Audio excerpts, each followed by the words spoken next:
Welcome back to Kind of Funny's Pixar in Review. That's right, we are ranking and reviewing every Pixar movie. As always, I'm Tim Geddes, joined by It's Christmas in August, baby. Joey Noel.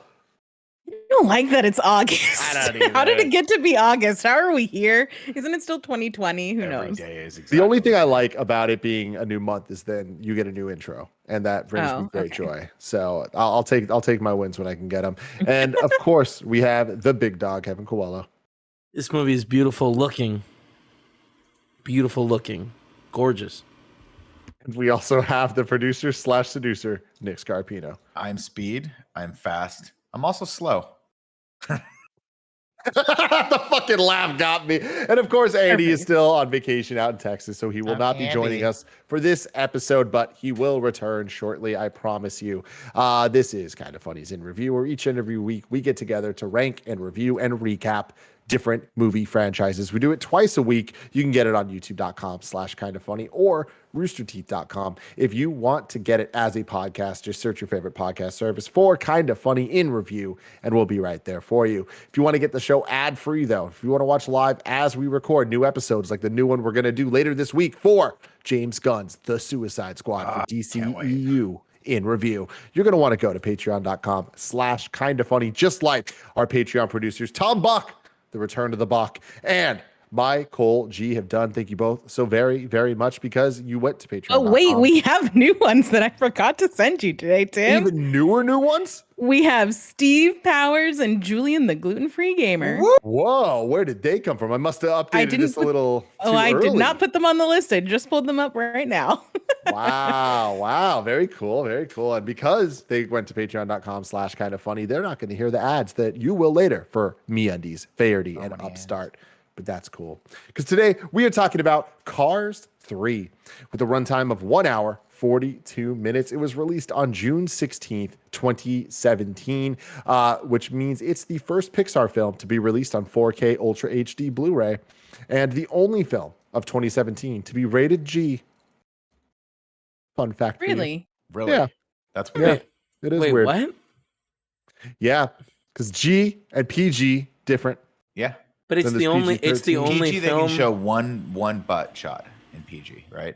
The Is that what only the difference film like I feel like you need more words. The only Disney film, only Pixar. No, just film in The general. only film of 2017. Because most films are Rated PG G. when they're kids' films. G is like I didn't even know they rated stuff G anymore. But so there was no in all of the movies. There was The only no other film? G.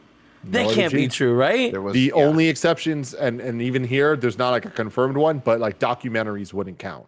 But those are rated differently. But yeah, Are the only they? film. That's an of interesting. That's 2017 really cool. to be rated G. Cars 3. That can't be right. Wow. was good. Can I do it, Tim? Wow. Go for it. Thank Wow. you. Thank There it you. is. Yes.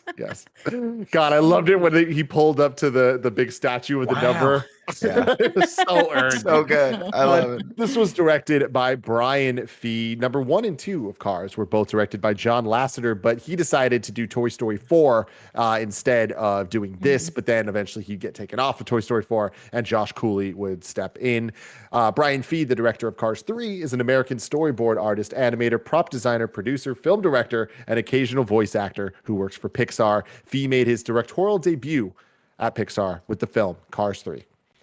Fee has said that the film's animation, to Kevin's point, is, quote, art-directed realism, and stated that it causes the film's characters and sets to feel more real and alive than ever before. While Bill insane. Cohn, the film's production designer, said that the term Pixar uses is believability, which is the basis for everything that we do, which is really cool. I like that, and you can totally understand, like, when you look at all their movies, like, okay, that's the Pixar magic, is the believability factor. You merge the story with the art. I feel like this is the most like insane, realistic movie that we'll ever get for the Pixar movies or that we've gotten so far. It's crazy. Interesting. Everything, the shine on everything is what really like, Everything's glossy. Stunning. Dude, and it's just when they go cross so country, reflective. Yeah, it's almost that issue we were talking about with the last film where we were like the environments are almost too real. Like it looks so. But this one works because the car's also like it's not too far off. Most of the car looks like fairly real. It's just on, the eyes and mouth, you know. I think they strike a much better balance in this one for sure. But I mean, those environments are stunning. Stunning. Except I was like, the only downside, I was like, what is this song that we're listening to? You know what I mean? It's No Life is a Highway. I'm just going to put No it Life is a Highway. That is true. true. And speaking of the music in this was done by the one and only, guess who, Nick? Thomas Newman. Randy Newman, Thomas's cousin Randy. There's too many Newmans. Too many Newmans. But yeah, so Randy Newman also did Toy Story 1 through 4, as we know, A Bug's Life, Monsters 1 and 2, Cars 1 and 3. Cars 2 was done by who, Nick? Thomas Newman. Michael Giacchino. Damn it. Michael Giacchino. There's always the it's always one of the three of them. It's a three-way dance, you know?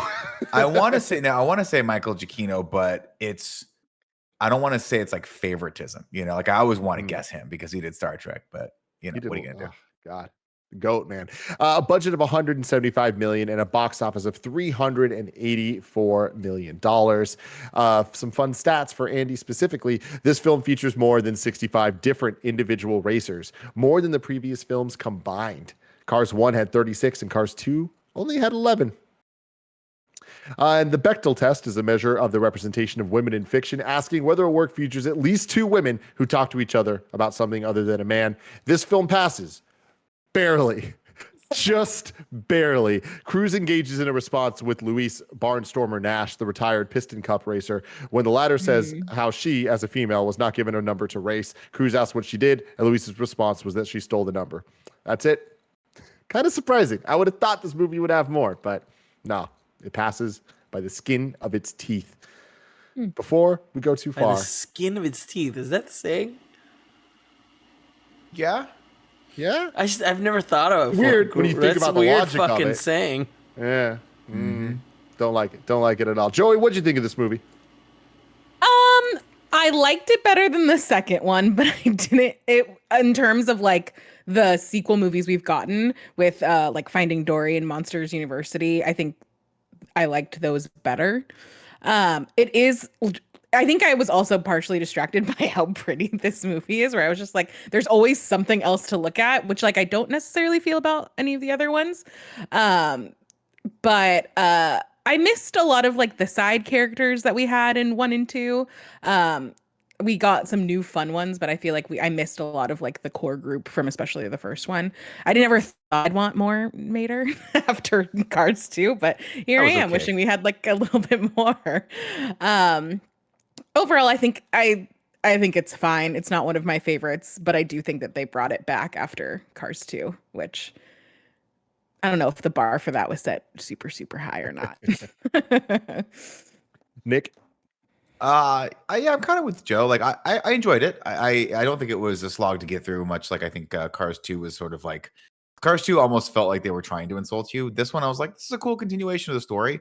And I was enjoying it up until the point where I started to realize I was like, wait a minute, is this movie about him passing the baton to Cruz?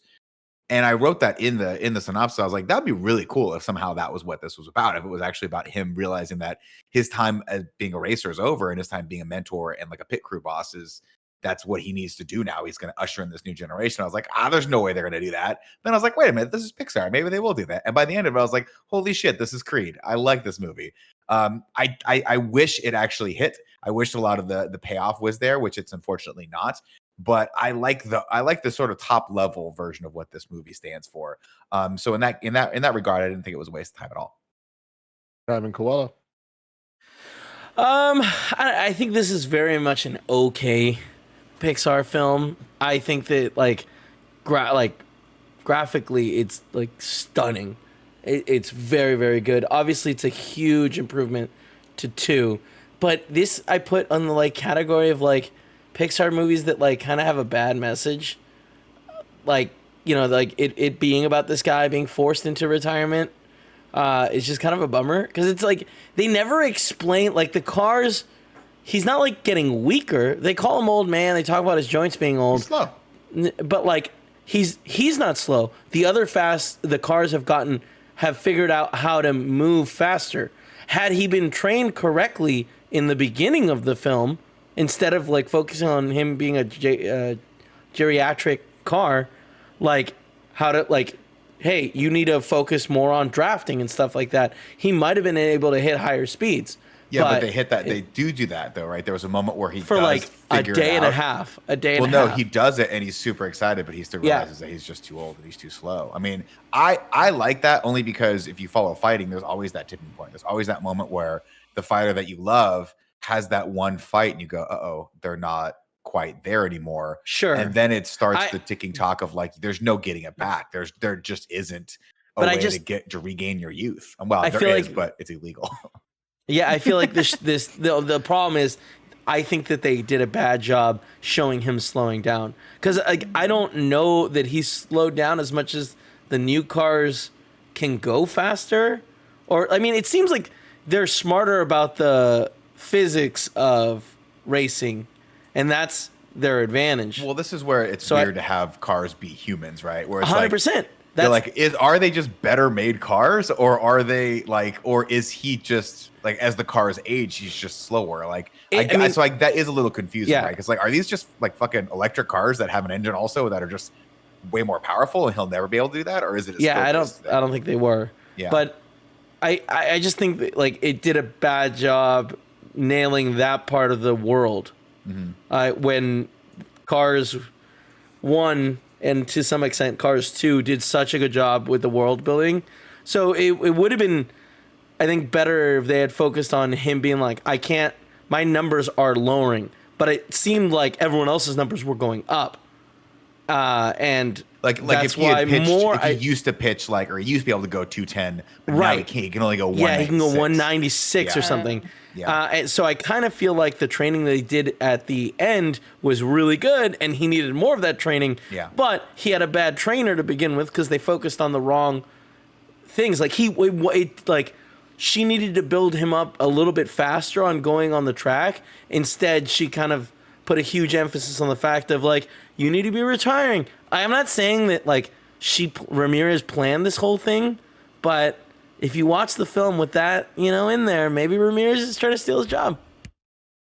Possible. Yeah, I couldn't disagree with Kevin more. I think I'm higher on this than any of you guys are, but I think they did such a great job. It's such a smart call, not just doing the same story we've seen a million times of, oh, you're too old, so you've grown out of this now. You need to teach the young person. Like, they did a really good job of flipping the story where, like Nick was saying, it's like there is a moment in the film where it's like, oh shit, it's going to be about her kind of being the star. And we're going to see kind of reverse of what not reverse, but again, a loop of what we saw in the first movie of Doc kind of being there for Lightning, and Lightning's now going to be there for her. But I thought they did a really good job throughout the entire movie of having both characters, Ramirez and Lightning, have really, really, really strong A plots that are arguably the A plot of the movie, depending on the perspective you're looking at. But I think it works equally on both sides, which that to me is the strength of this movie, is that it isn't about him retiring, and he doesn't retire at the end. Like, I think to the point of what Kevin's saying, he's still racing, and he's still racing with them, and he's going to train, and he's going to potentially get back there. But I like that they didn't show him getting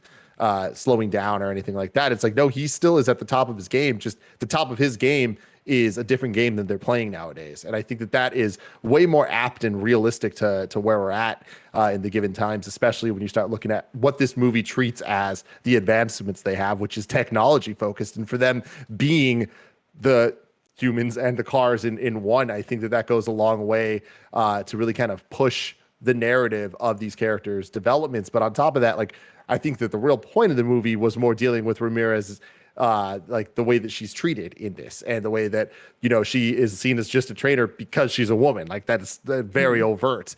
But I think that they did a good job making that as subtle but as obvious as it had to be when you relate it to a lot of the other characters. And then when it all comes together at the end, I like that they're side by side. I like that they're both still racing together, and I like that Lightning's kind of okay not being the number one guy in the group. Shout out to Jax Taylor. But yeah, that's what I got.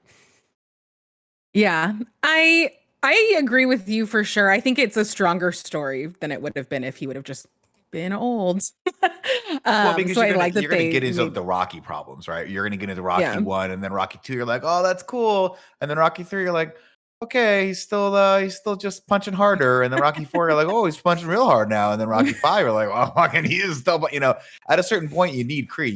You want to see it's just more interesting to see that story of the person being like, how do I close this chapter and move into the next chapter of my life? And I thought it was incredibly poignant when there's that moment where he's like, well, no, Doc was really unhappy until you came along, and then he actually found like the true meaning of racing, which was to like, bring someone else up and like help them win as well, which was I thought that was pretty cool.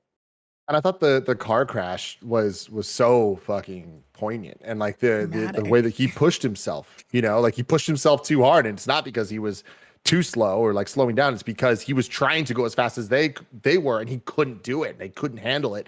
And I love the way that they had that, where it's like there was like a genuine like, oh no, this sucks. And what I think Cars 3 does really well is I think of it way more like we talk about Pixar sequels. And last week I was praising how Finding Dory, I feel like, has found this cool niche that Monsters University did as well, that it's like sequels don't necessarily need to reinvent the wheel or be deeper than they have to be. Just like they can just be good movies with characters we like. I think Cars 3 is more than that. I think it's more like a Toy Story sequel, that it really found a new level of heart that the franchise hasn't even hit yet. And it reminds me more of the Toy Story 3 type movie than it does a Monsters University or a Finding Dory. It's because the heart's there, the character's there, and where the movie leaves us, I'm like, I am happy we had this, and I think that it's a perfect end to the Cars franchise until they come back with Cars 4 eventually, just like they did Toy Story 4. But exactly. I love the way that this ends, and I feel like this works really well as a Pixar movie in the ways that I always talk about, with that magic, with that deeper meaning, with like a really strong story and character development that is like, damn, there's something special in the water over in Emeryville. But I do agree at the end of the day that like it is still kind of stuck, and the it being a sequel to other things, especially now 2 movies, I feel like that's where the movie's at its weakest, because dealing with the supporting cast, it's really weird that Sally's in it for like 2 minutes totally. And in total for the whole movie. And it just kind of, they make some interesting choices with the supporting cast, and like it almost feels retconny in a way that I just don't appreciate. That it doesn't necessarily feel like this being the 3rd movie is enhancing the experience of this standalone installment the way that Toy Stories do, that you see the cast and you're like, oh, this is where they're at now. This very much is like, here's where Lightning McQueen is at now, and Doc. Yeah. Everyone else doesn't really matter. And like, that isn't as fun. Yeah, I think if we would have gotten a stronger Cars 2, that this would feel like a much better movie. But because they're trying to like fix things and like kind of readjust, it doesn't feel as smooth as the Toy Story. I don't know. What do you call a series of 4 movies? It's not a trilogy. Quadrilogy. But even just the original trilogy, like I think that, yeah, there is just like it's not a clean story or like evolution over the 3 movies. But what I like about this is this feels like a Pixar movie, whereas Pixar 2 or Cars 2 did not feel like a Pixar movie. That felt like something that a different studio would have put out, because it was fun and zany and definitely for kids. This is a pretty adult movie for kids to wrap their heads around, right? Like, to Kevin's point, I mean, I guess it's kind of not Kevin's point, but like I don't, this is not what I would think kids fare would be. I think it's kind of a complex thing to deal with, but kudos to them for doing it. And that's, I think, why I like Pixar, because I think if I were a kid watching this film, I'd be like, I'm actually getting something out of it. I don't know if I understand this completely, but if what you're saying is one day I'm going to be 41 years old and all the young people you work with are going to make fun of you a lot, but keep a stiff upper lip, then I guess I understand that. Keep racing, Nick. Just keep racing.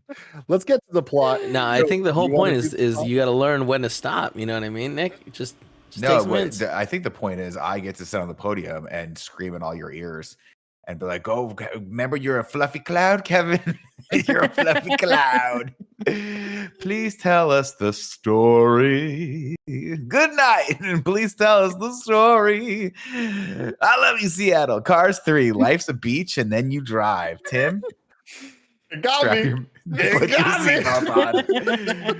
That's right. They made 3 of these movies. Okay, focus. I am Speed. I eat losers for breakfast. Lightning prepares for his next race, and he remembers the time he spent with Doc Hudson. He can't help but laugh and smile a little bit. And then big old John Ratz asks him if he's ready, and he looks up at a picture of Doc Hudson and says, "This one's for you, Doc." Cal and Lightning. I like this whole vibe where it's like all of his competitors, but they're all like homies, and like he's messing with Cal. Although Cal gets screwed over a little bit here. Because like Tex and Dinoco are kind of dicks to him. Like, Cal, if I were you, I would just go to a different team, and or maybe the lower league where you can just fucking dominate for the rest of your life. They mess with each other.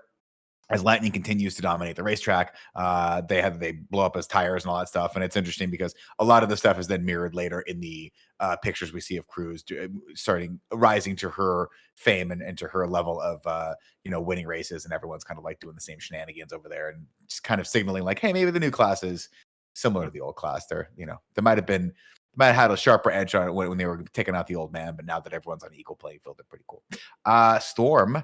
Until Jackson Storm screams by Lightning and Cal. Storm is kind of a dick to Lightning and makes a bunch of jokes about Lightning's age, and then goes to his Hue Light cool imbued truck to listen to his dubstep. And you can tell it hurts deep down, even though he smiles through it and continues to narrate this podcast.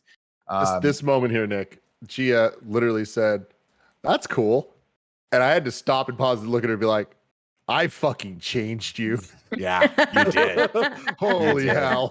You really did. Chick is back as well. And I guess at this point, this is where Michael Keaton's career really started taking off, because they did not get him back for this role.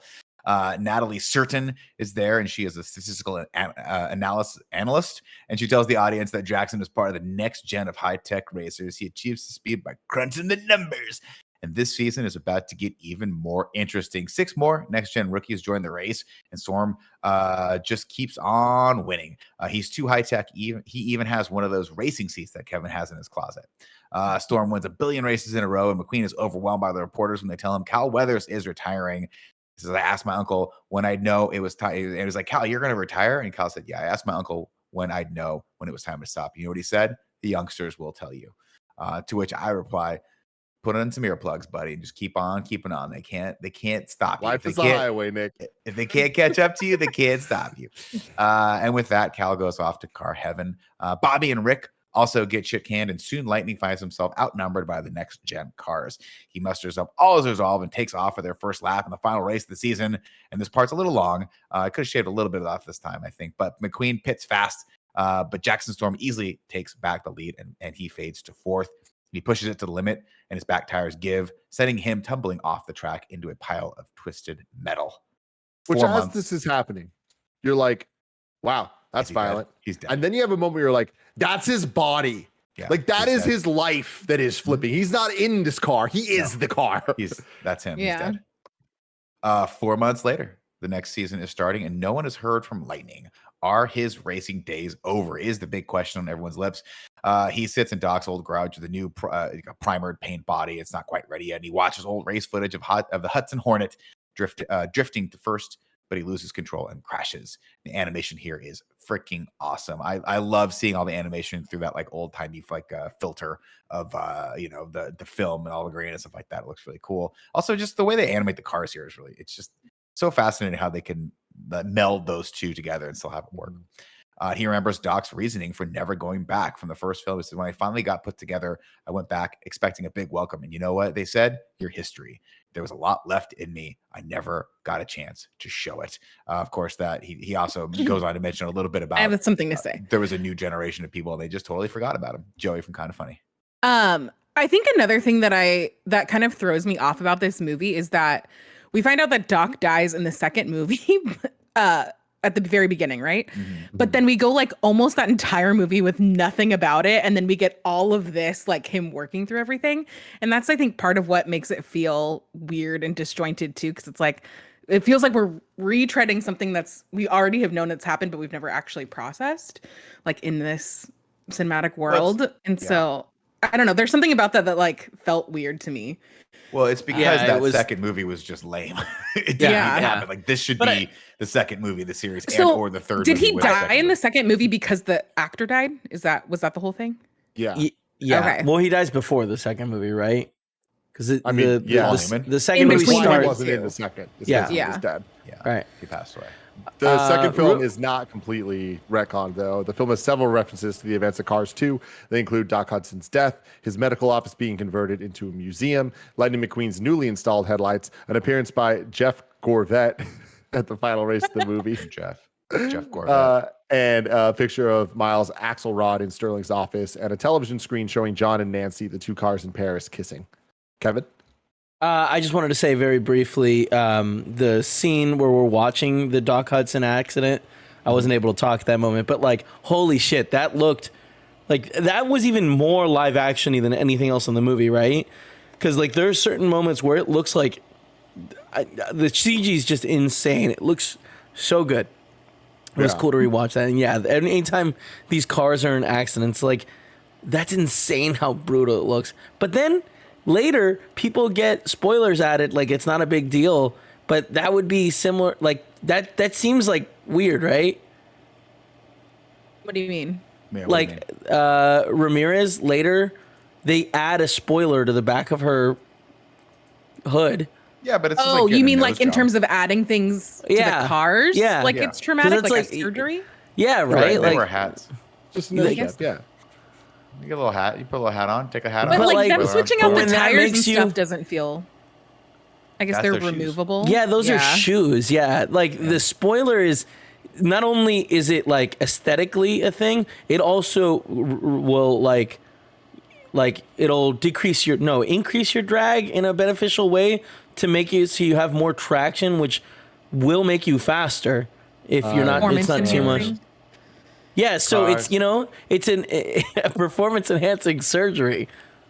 That's There's true. a lot of holes in this There's whole a lot of universe. things going on, but we're gonna slide. We're gonna drift on past that as we continue with the plot. Lightning knows he can't do the same old thing. Sally interrupts him and tells him it's time to try something new. Stop being afraid of failure. You have the chance. Doc didn't. Time to start training. And he goes, I decide when I'm done. Lightning, of course, addresses everyone and tells them he's going to keep racing. If I'm going to be faster than the storm, I need to train like him. His sponsors made him a brand new Rust-Ease Racing Center in Florida, and Ramon gives him a new paint job.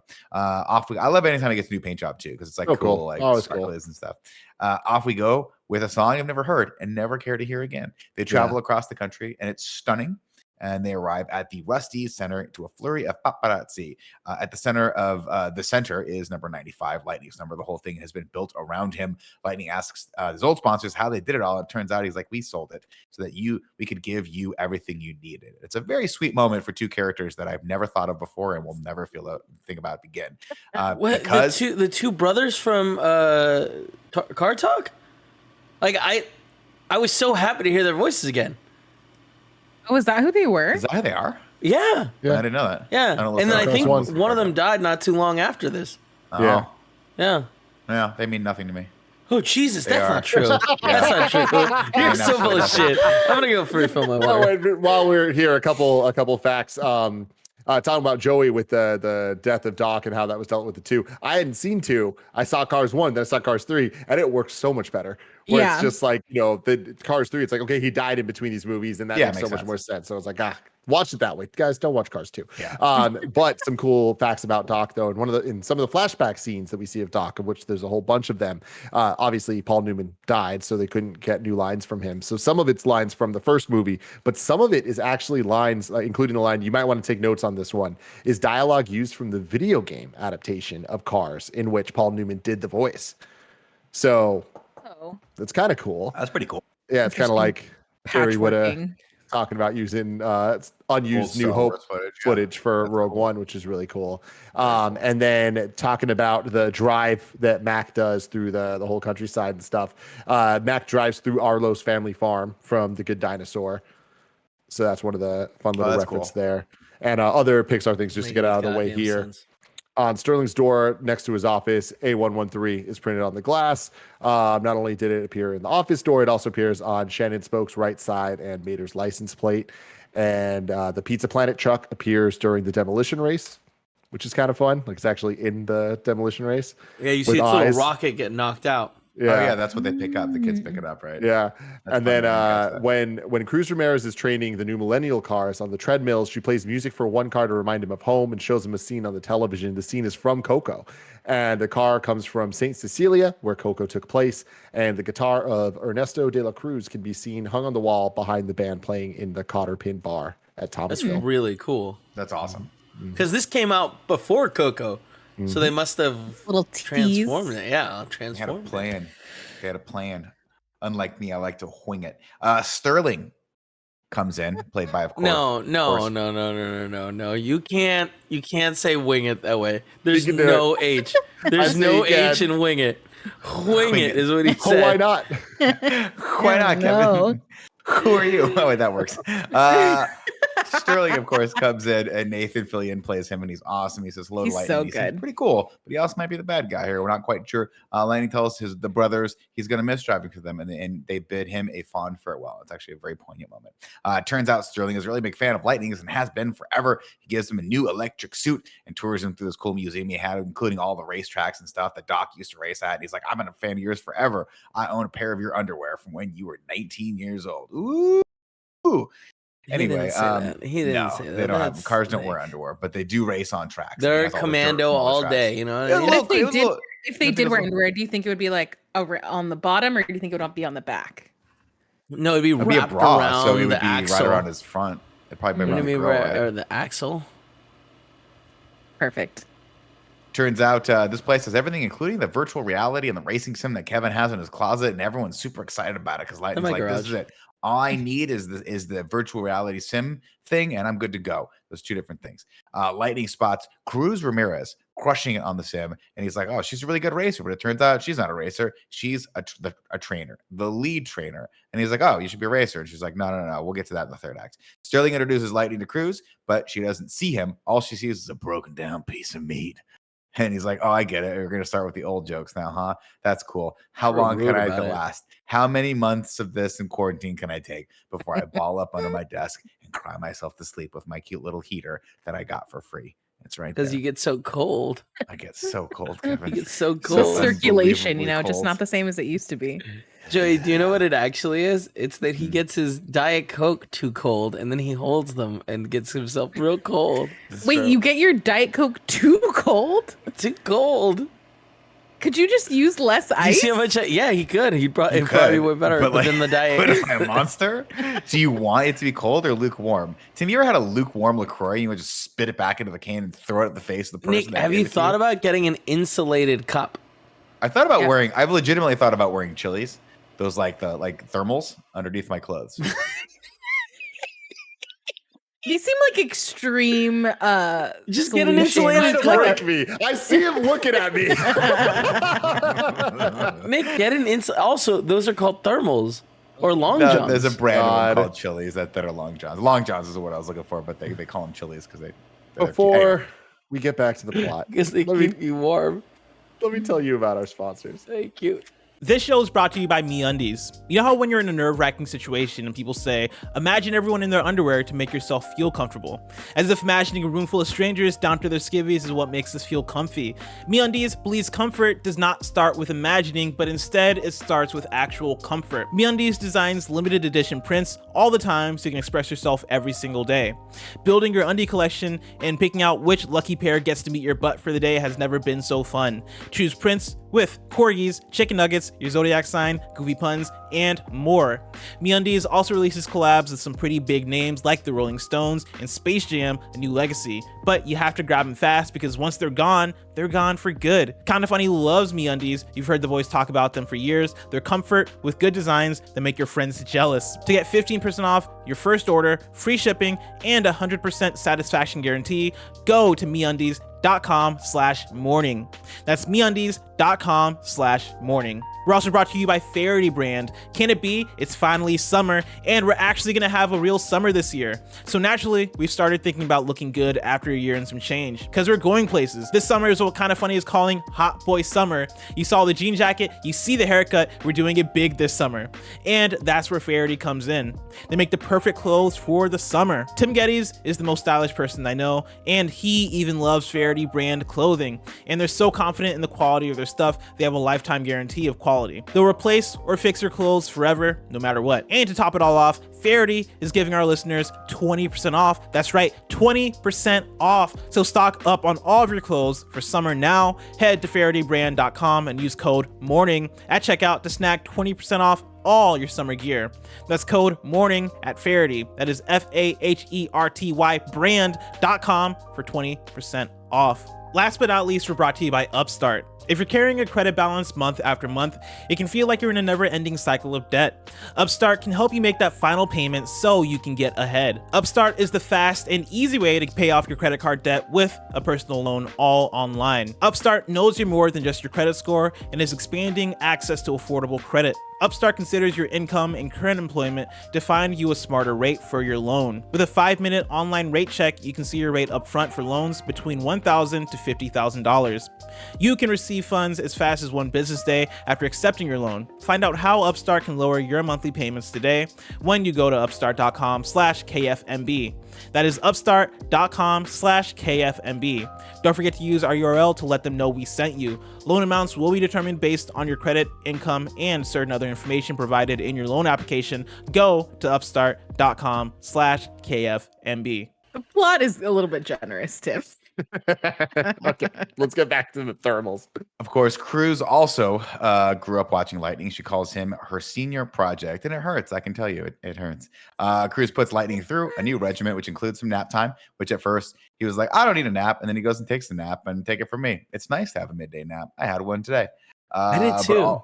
It's right. But all Lightning wants to do is train in the simulator. It's like, when am I in that simulator? She's like, you are not ready for it yet. There's no shortcuts. She wants him to work up to the simulator, but Lightning doesn't listen to her, and he does it anyway, and then he eats it real hard. Cruz gets a talking to by Sterling, but he's not mad at Lightning. He wants to turn him into a brand. He's not actually going to race Lightning, and this is the main point of conflict here. Sterling was excited the Lightning was coming back, but his speed and performance just aren't there. Your racing days are coming to an end. Every time you lose, you damage yourself. It's time to cash in. Damage the brand, you mean. The racing is the reward, says Lightning. He wants to go old school and get his tires dirty on Fireball Beach. He's like, it's gonna be the comeback story of the year. So they strike up a deal. If Lightning loses in Florida, he's done. But if he wins, he gets to decide when he's done racing. On one condition, Cruz is coming with you. And he's like, okay, fine, I'll take her with. So life's a beach, and then you drive. They head out over to the beach, and Cruz wants to go high tech and use a MacBook Pro, but Lightning just wants to get his tires dirty. Quicker than quick, faster than fast. I am speed. That's what I'm going to say about Tim from now on. When Tim starts moving fast, I'm like, ooh, he is speed. Cruz can only track Lightning with Hamilton. Tim, how fast do you think I need to see you moving before I start calling you Lightning McTim? Oh, not fast at all. I'll take it, dude. I love it. Oh my God. Let's see. But Cruz has to stay close, and she can, as she can to him, so that she can track his speed with Hamilton. But she doesn't actually know how to race on dirt outside of the simulator. So Lightning teaches her, and you get the feeling that Lightning's journey is actually to be a mentor to the new generation. At least I kind of hope that's where the story's going. That's what I wrote here. You don't get the feeling that she's slowing down his training? You know what I mean? Because that's kind of what I get the feeling of. I sort of like, I think the way they set this up in the first act, I started thinking like, I don't think he's going to win this race at the end. I think that's what this is going to be. The second I saw her crushing on the simulator and like going 210 miles an hour, whatever it was, I was like, I think this movie's going to be about her. And I was pleasantly surprised to be right on that one. I'm not always right, Tim. Usually about 99% of the time. But that 1% of the time does come out of nowhere. And I just pretend like I was right. Nowhere. Nowhere. Nowhere. You couldn't have just let it go at the beginning, Kevin. Too far. You're right, Joey. I couldn't. He couldn't. After a whole day of training, Cruz finally gets it, but Lightning only tops out at 196 miles per hour. Beach training ain't going to cut it. He needs to race against actual racers at Thunder Hollow. Lightning gets all muddied up, and alongside Cruz starts the Crazy 8 race over at Thunder Hollow under a pseudonym that I forgot to write down, but it was something like Mattress McPants or something like that. You nailed it. Mattress McPants is what it was. Fucking the Thunderdome, Kevin. Something they don't even have in their world. They got they sleep on mattresses, right? Don't they do something like they? I don't think so. I think that we've seen them in the hotel. Yeah, they sleep in garages. Have their tires. I guess their tires. They also never wear pants. They don't need to wear pants. That's right. Why Mattress McPants is a terrible nickname. But I understand you're trying your hardest. Is it? It was Human McHart. Is that what it was? Human McHart? No. Okay. I don't remember what it was. Let's see. Miss Fritter Nothing has as good as mid-sized sedan and old, which I know is not part of this, but still one of the best character names that have ever existed. I mean, that name is absurd, right? Like it's so good. We spent so little time talking about how absurd that name is for like a character in any movie or show. No, it was perfect. There's a rapper character in Old, Nick, that his rap name is Mid-Sized Sedan. That's amazing. That's amazing. God bless. Go watch Old in theaters now. That's don't cool. go watch Old. This shit, it turns out, is Thunderdome, and they won't let Lightning or Cruz leave. Last car standing wins. Lightning gives Cruz a real quick lesson on drifting as cars get taken out one by one. Then we get Miss Fritter, who has Cruz dead to rights, but Lightning intervenes, getting a stop sign lodged in his rear tire for his efforts. She says, "You're about to feel the wrath of the Lower Bellevue Unified School District." And Lightning dodges last minute, and Cruz wins the race. But a run-in with a water trunk reveals Lightning's true appearance, and it is very embarrassing. Everyone's like, "Lightning McQueen, what are you doing here?" Tim McSpeed. What was it, Tim? Damn it, I lost it already. Lightning McTim. Mattress Lightning makes McTim. something. Lightning McTim. His name was Lightning Chester McTim. Whipplefilter. Thank you. Chester. Oh yeah, it was. There it is. Cruz is excited that she finally won a race. She's like, "This is my first trophy ever," but Lightning freaks out because he's spinning his wheels and can't get any faster because he's too busy taking care of her. He says, "If I lose, I never get to do this again. If you were a racer, you'd understand, but you're not." And then he accidentally breaks her trophy to add insult to injury, and she lays it all out for him. She's like, "You think I put all that work in here? Think I got up and I raced all the time when I was a little kid just to be a trainer?" She wanted to become a racer forever because of Lightning. Dream small, Cruz. That's what my family used to say. Dream small or not at all. But I was the Horrible fastest thing. kid in town. It was terrible. When I got to my first race, I figured it out. I didn't belong. I didn't look like everyone else. The other racers were bigger and stronger and more confident than me. So she left, and it was her one shot, and she didn't take it. And what was it like for you when you showed up? She asks Lightning. I thought this was a really poignant moment. She says, "What was it like for you when you showed up for your first race? How did you know you could do it?" And he said, "I guess I just never thought I couldn't." Holy She goes, shit. "I wish I knew what that felt like." So good. Real good. That was good. But so earlier there are other racers that are women, right? Like we at least We've with only the seen old one. time. Well, we're Yeah, gonna it see was them the later. old time one. You're right. You're Yeah. right. And she tells Yeah. the story of how she was like, they were like, they didn't want her to She do didn't either, feel but like she was fit in. No, she didn't, but she just told them all to F themselves and like did it anyway, and then became like a crusher, which is awesome. But that's kind of the trajectory for Cruz here as well. Lightning watches a news report. The Jackson Storm set a lap record at 213 miles an hour. Chick also rips on Lightning for the mud racing thing. Natalie gives McQueen a 1.2% chance of winning, and Chick knows his career is stuck in the mud. Later, Lightning calls. I was just gonna say them setting up Chick as this like asshole, Love it. like news guy or not even news, like what sports commentator, Center, Yeah. is so brilliant because it's like, oh, you remember him? He's the asshole, and like, does he brag about his victory where Lightning McQueen lets him win? It's like he totally does, and that was very funny. I wish they got Michael Keaton back for it. I'm not crazy, right? Michael Keaton was the original voice for this. Michael Keaton was a voice, but I thought it was the other he was- guy. Let me look. I'll do I'm some watching this digging. chick, but I could be wrong. Look up that while I go through the whole rigmarole. You're correct. You're correct. Bob yeah, okay. Peterson is Chick Hicks, who formerly was Michael Keaton. That would have been badass. They could have just gotten Michael Keaton back, but I get it. You don't need a fucking. What was howitzer Michael Keaton doing there in 2017? for being an awesome? Probably being Spider-Man. Being fucking awesome. Oh, I guess Homecoming. that's true. I guess he Yeah. was. At this probably point, he had Spider-Man. made his resurgence. He had done like Birdman. He was like back at it. So Yeah. what can you do? I mean, you can't have it both ways, Joey. Yeah, but I I, feel want like Michael Keaton to be happy. just so you know, like I feel like Michael Keaton's career was quiet for long enough that he knows when to take a role. I'm sure that something was like blocking this from happening. It must have 'Cause, been like, Dumbo. Yeah, but like how Fuck, hard? was he Michael, in go over Dumbo? to the- Mike, we need you to Was he in Starbucks closet Dumbo? That for a movie's second. terrible. Oh, I never watched it. Oh, so I don't bad, watch Nick. anything. Oh, Dumbo makes so me cry. bad. I believe This one Kevin. won't. This one won't. Lightning calls Mater to hear a friendly voice and hears what's happening. Just kind of check in to see what's happening back home. Mater's like, "What's going on?" I was like, "I don't even want to talk about what's going on with me. I want to hear what's going on back home." And he confides in Mater that he's thinking about retiring. He says, "If anything, I've gotten slower, not faster." Mater has nothing for him. Thank God they did a spinoff series with this character. Lightning wishes he could talk to Doc, and Mater brings up Smokey. He's like, "Why don't you go to the guy that taught Doc, Smokey?" And he's like, "Great idea." Lightning catches up to Cruz, who quits as his trainer. She's like, "I'm not going with you. I quit." And he goes, "Great. That means you have plenty of time to go with me and go find Smokey." And then she's like, "I'm not going to do it." And then he does the old regiment thing where he's like, "I'll do all of the calisthenics you want me to do." And it's endearing. And she's like, "Fine, I'll go with you." It's fucking perfect. I like this is such a great moment. I loved the little calisthenics thing in the beginning, but having Owen Wilson perform his version of it and the little animation, the dance he was doing, I'm like, this is just great. He's like, "Back it up, back it up." I Good like for you. it. let's see. Lightning talks her into coming to by doing her. Anyway, they go to Thomasville to check out the race rate of the greatest racer ever. And he goes, "Wow, if this track could talk." And then Lightning and Cruz take a lap, and they both drift, and it's a good moment.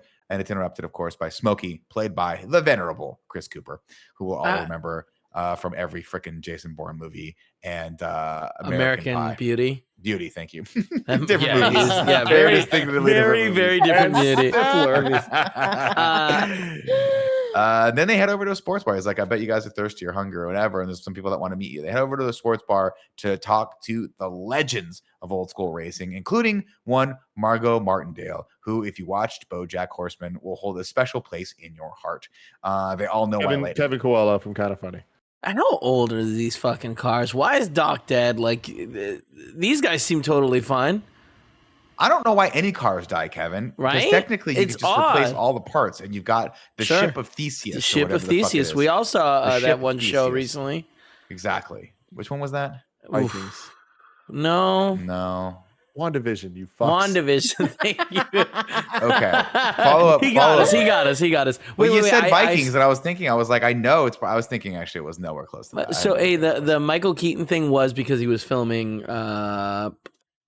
Dumbo? The movie we all thought, not Dumbo, Spider-Man Homecoming. Yeah. And he was like this, screw you guys, I'm in a Marvel movie now. I'm back. Daddy's back. Baby.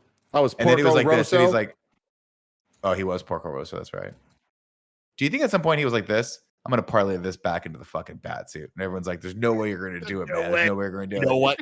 It's going to fucking happen, man. It's Flash 2022. Let's go. Hell yeah, it is. We'll see.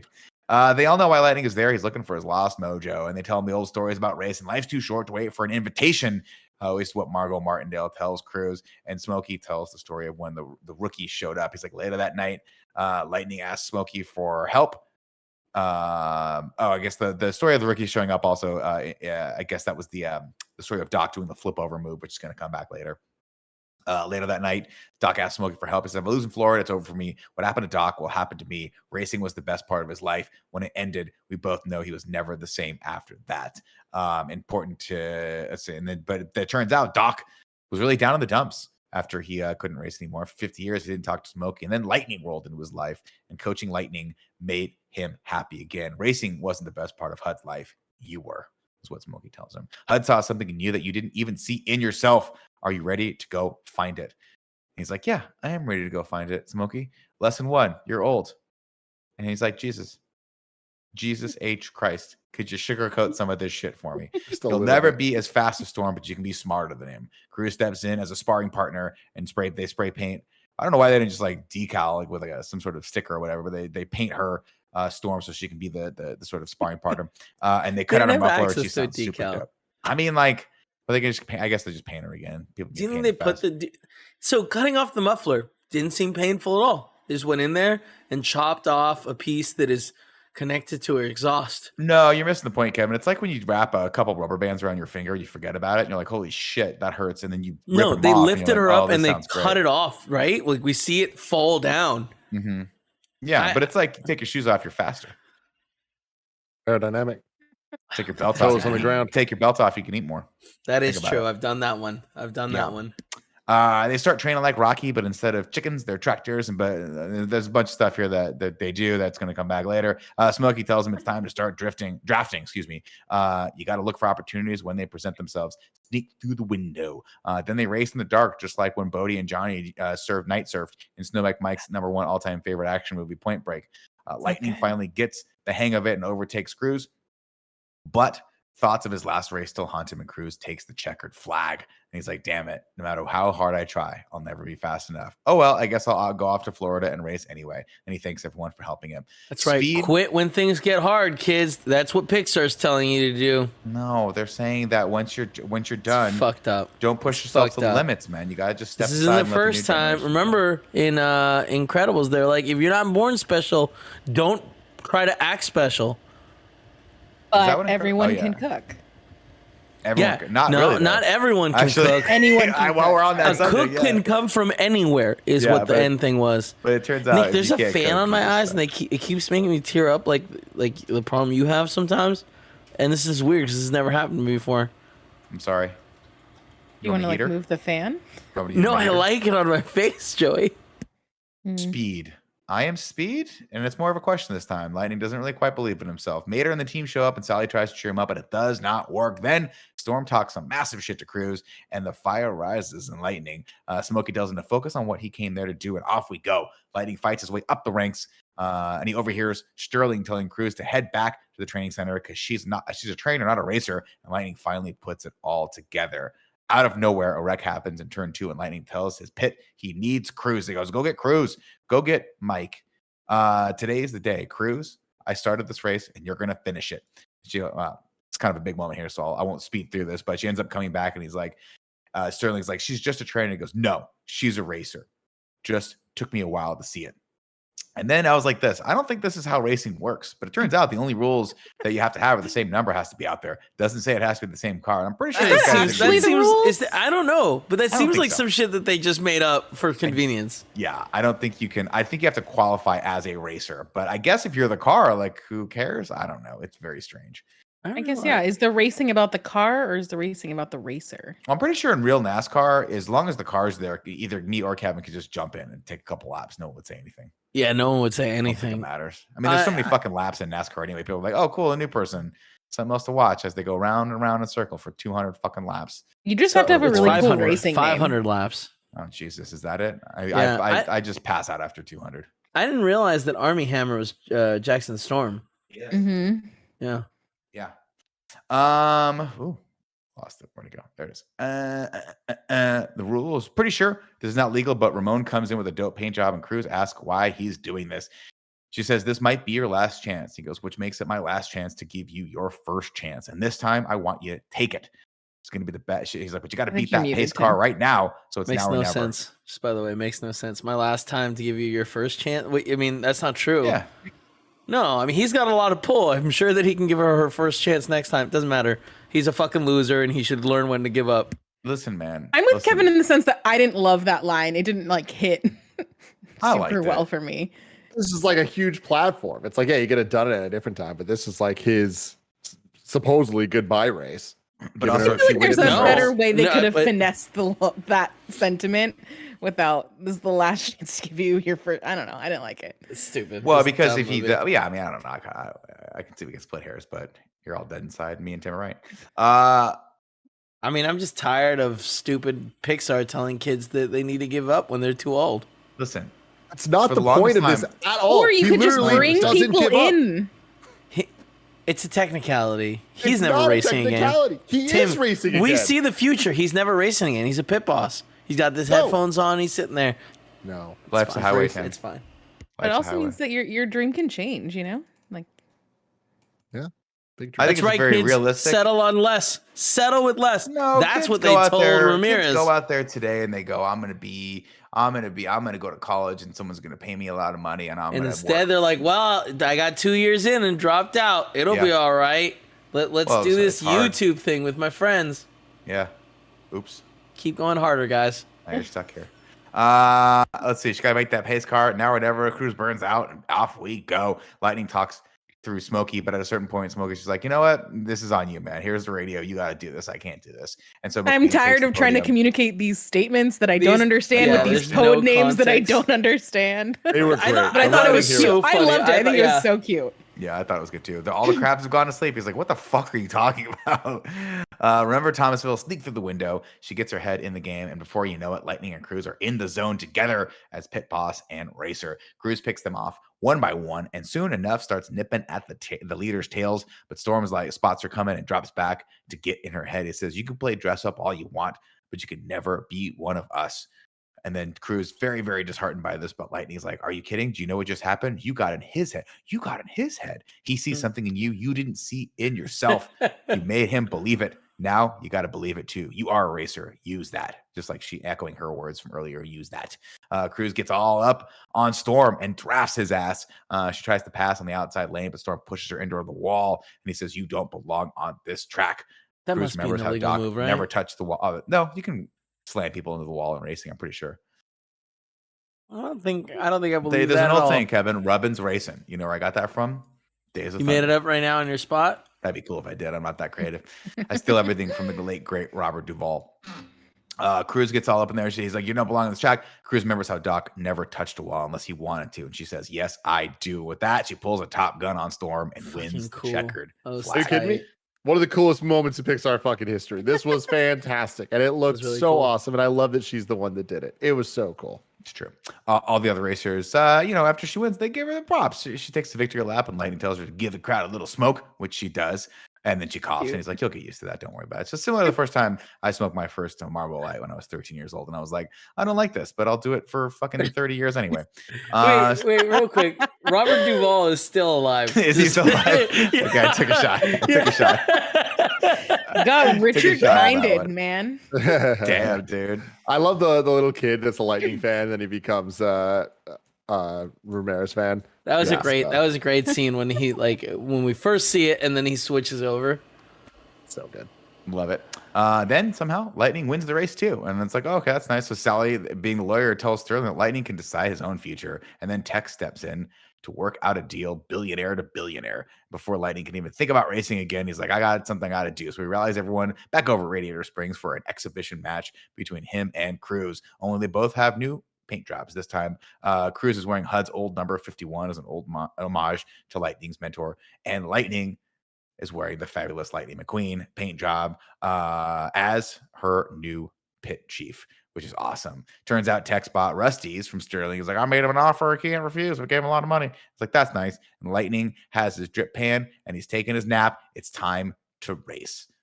Everything is good. And then we get a montage of Cruz and Lightning winning a ton of races together. And I have to disagree with Tim here. I don't think he races again. I think he's just He definitely doesn't. For the I rest just of his life.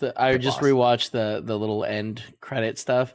It doesn't show him racing. It's confusing because he has a moment where he goes, "Oh, I'm definitely going to race again," but before I do, and then he goes off to and then the next scene we see him being a pit crew. So I'm like, I don't think I never got the feeling like he was going to race against Cruz. No, he was done. He's old and he needs to stop. And that's what Pixar wants you to know. That Yeah, is true. no, they want to know Gotta stop. he did not retire. He's still a racer. He's a non-retired racer.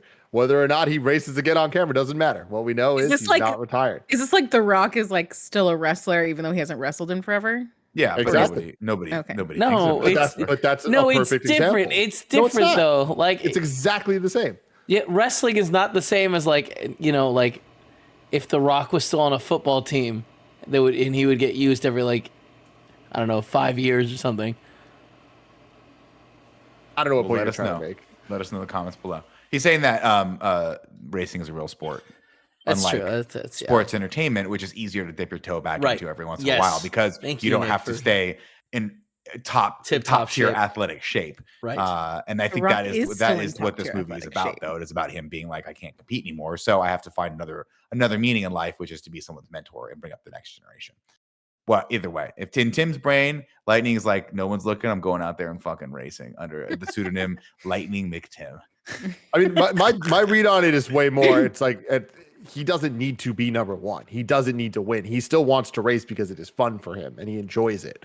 No, And he's done also racing. going to teach the new thing and have her be number one. Yeah, you but that's like you that don't doesn't make go any and sense for race the to be same number races. 50 Yeah, that's true. because that's what would happen. So much of the people that swapped out were significantly faster than him because they used different techniques.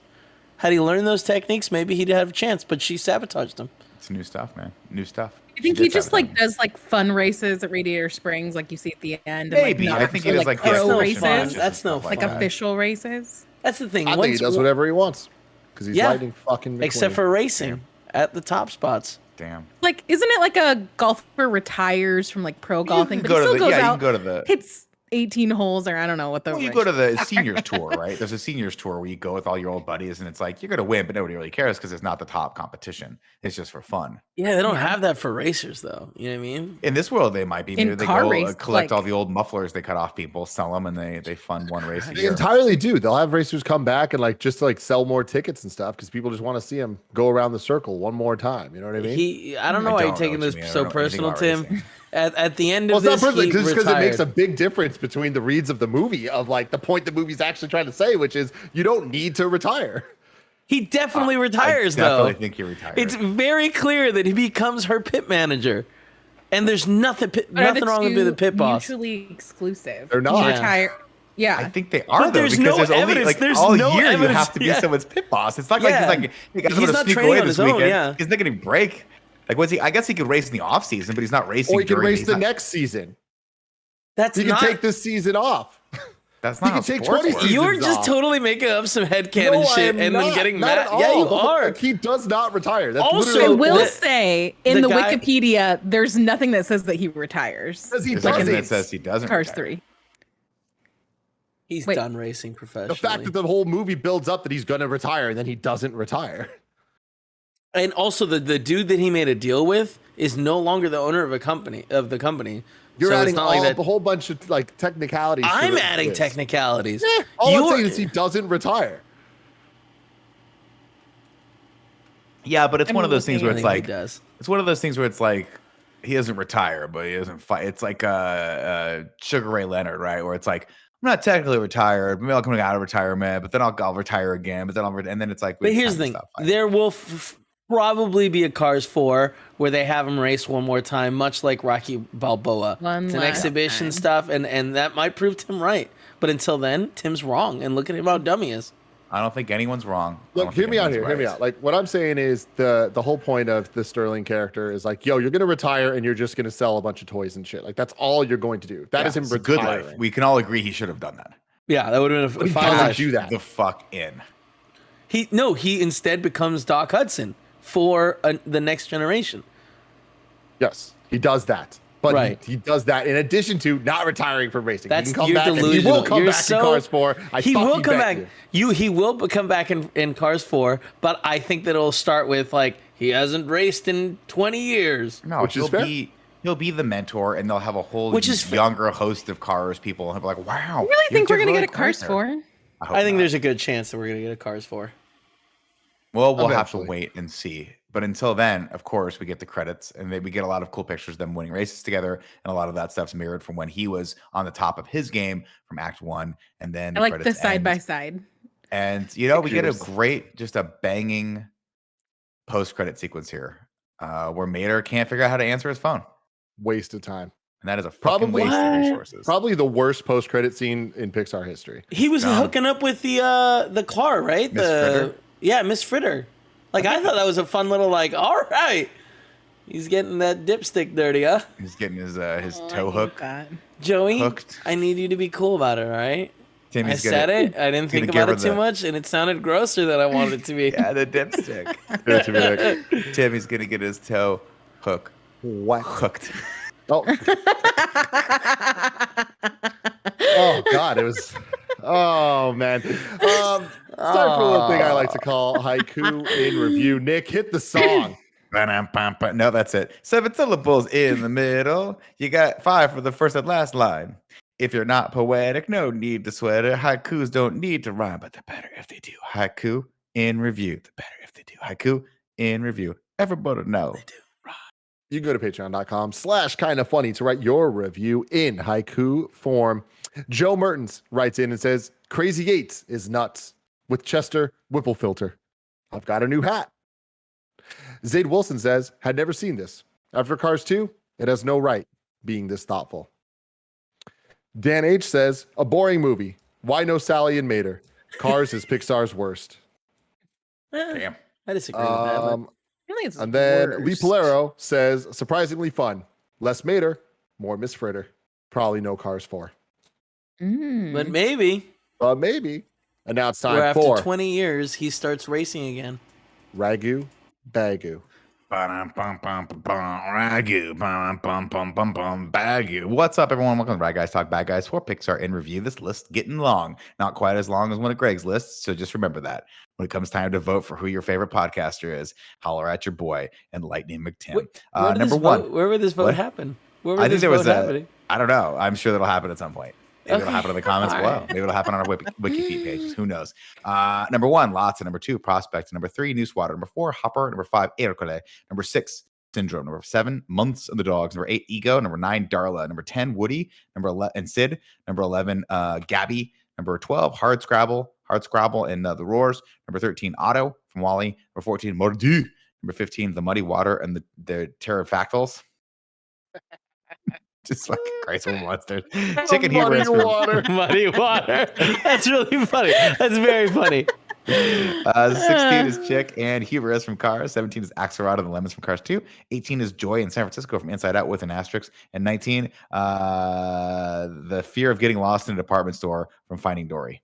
Mm-hmm. Not Where do we- applicable as we went with 19. Yeah, that was also asterisk. That was also asterisk. I don't know. I like the villain we have on there for. Well, Finding Jackson Dory. Storm's a good old-fashioned villain. So where do we want to put him?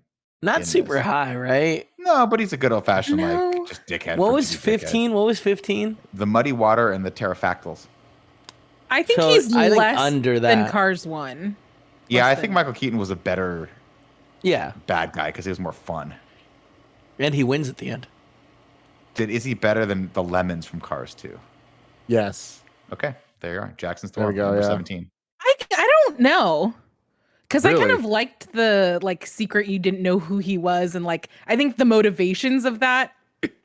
I mean, I'm a little rusty because it's been a few weeks since Cars It's been 2. 17 weeks. That he's like the oil or the gas company, and like Yeah. that's why I think that's a better story than like just this fast car. Like he doesn't have like a ton of like But he was a- character. Joey, he Motivation? was a fast, douchey car that gets in your head. Exactly. You See, know I'm what I looking mean? more Yeah. at Sterling too, and I like Sterling because Nice. he's Is Is less of a- Sterling the bad he's guy less as of a- much as... It's less of a twist. I think he is actually the bad guy when we're looking at the plot of the main character stories, and when it comes to like he is the thing in the way of her being able to race and all that, like just the decisions he makes and like Oh, for the her, way he talks yeah. and stuff. Yeah, I'll give him So with that, I'd put that above, debatably even above Chick in Cars 1, but I don't think that it's strong enough either way. But I do think it's better than the Lemons. that. All right, we'll keep it at 17. That'll be a fun compromise. And there you go. We hit 20 on this list. Is that a Now- fun compromise? But all right. I'm a fan of that compromise. All Good right. compromise. Kev, can you bring up the rankings so far? No, wait, right? I don't have it. Last about week's rankings? ranking didn't change. Give me 1 second. Let me see. Sorry, I didn't prep for this because I thought we good. weren't. I mean, we're still going to lock in where our votes are at this week, and then we'll go through with Andy. Okay. Next So week when he while returns. Kevin's doing that, the asterisks on the last two are not applicable, right? Not really applicable. Is that what we're saying the asterisk is? Yes. Just on the last one, right? Now, the can I ask- the other yeah. one we did put somewhere. Well, Joy in San San Francisco, we Francisco. said were not really applicable because they were like there wasn't really an antagonist in that one. yeah. And then there's not really an antagonist in Finding Why was Dory. I missed that episode? Why was San Francisco on the enemy list? Because San Francisco is They a were so fucking shitty endless about hell it. of fog that's scary and smells like pee pee. Is that addressed It in does the smell like- movie? Sorry, No, guys. I think we're just kind of bringing in some of our own stuff Oh, okay. into. I didn't know if it was that you though. guys were like anti the broccoli on pizza, and that's where you guys were mad at San Francisco. Yeah, that was I like that was Rocky Mountain which is an East Bay thing we want to add. We want to make sure to put that in there. Yeah, that's that's an East some Bay Emeryville thing. bullshit. Yeah. Don't But I don't will come to also say that green meat machine pizza from whatchamacallit, really good with broccoli on it. Are you talking Pie about Square Pie Guys? Yeah. No. So That's true. I just So wanted now- to clarify that. Sorry. Please tell us the story. It's time to rank the Pixar movies. With Andy gone, we're just going to lock in where we think our votes would be for this, and we will figure out all the math next time when Andy returns. Currently, number 1, we have Up. Number 2, we have Monsters, Inc. Number 3, Finding Nemo. Number 4, The Incredibles. Number 5, WALL-E. Number 6, Toy Story 3. Number 7, Inside Out. Number 8, Toy Story 2. Number 9, Toy Story 4. Number 10, Toy Story. Number 11, Luca. Number 12, Rat-Tat-Tooie. Number 13, Monsters University. Number 14, Cars. Number 15, A Bug's Life. 16, Good Dinosaur. 17, Brave. And 18, Cars 2. Kevin Coelho, start us off. Check it. If I may, You may. I think that this movie is better than Good Dinosaur and not as good as A Bug's Life. I wholeheartedly agree. Get Thank out you. of my brain. That's Get it. out of We're my all in brain. here. That's it. We don't Tim, we don't We even don't need even your fucking opinion. need Andy. Let him stay in Texas. Kill him if we have to. Joey, Nick, That seems and extreme.